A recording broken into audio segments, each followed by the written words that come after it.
When thinking about Dr. King and the most important lesson of his that resonates closely with me, I think about his letter from a Birmingham jail. In his letter, he writes, "Injustice anywhere is a threat to justice everywhere." During the past summer, I participated in dozens of protests for the murders of Breonna Taylor, George Floyd, and Ahmaud Arbery. There were many questions as to why we in New Jersey are participating in protests for things that happened in Georgia, Kentucky, and Minnesota.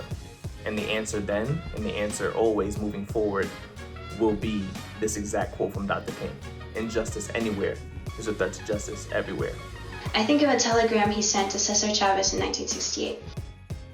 "My colleagues and I commend you for your bravery, salute you for your indefatigable work against poverty and injustice, and pray for your health and your continuing service as one of the outstanding men of America." Dr. King built bridges to communities that were not known to be united. As a Latina, his rhetoric opened up so much for the Chicano and Latinx communities, and a lot of our advocacy has continued because of support like Dr. King's. At the end of the day, tu lucha es mi lucha. I see what's happening today as a direct lineage of what Dr. King did in the 50s and 60s, of his push for justice and equity, and the fact that the only way for our society to progress is to continue to fight for justice, to continue to fight for equity, to continue to fight for equality, and only then can our society move forward. Of all the forms of inequality, injustice in health is the most shocking and the most inhuman because it often results in physical death.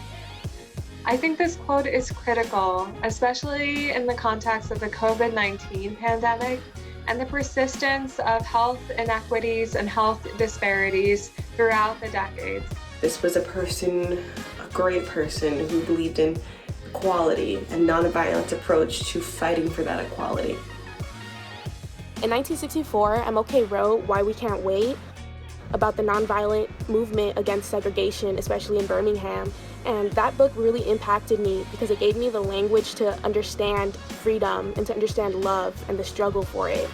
Until we commit ourselves to ensuring that the underclass is given justice, we will continue to perpetuate the anger and violence that tears the soul of this nation.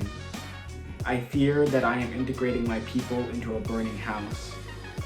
He knew that what he and his colleagues marched for was seen as radical, and yet they persisted. I'm invigorated by just reading Dr. King's works, just listening to his old speeches, because he was doing things back in the 1960s that we are still doing today in the 2020s, and I just find that beautiful. The Black Lives Matter movement and the Civil Rights movement compare in that we are still fighting the same forces that propel hate and injustice today. I call on all members of the Dartmouth community to ask themselves how they can combat these systems, how they can actively be anti-racist and fight injustice in their day-to-day lives.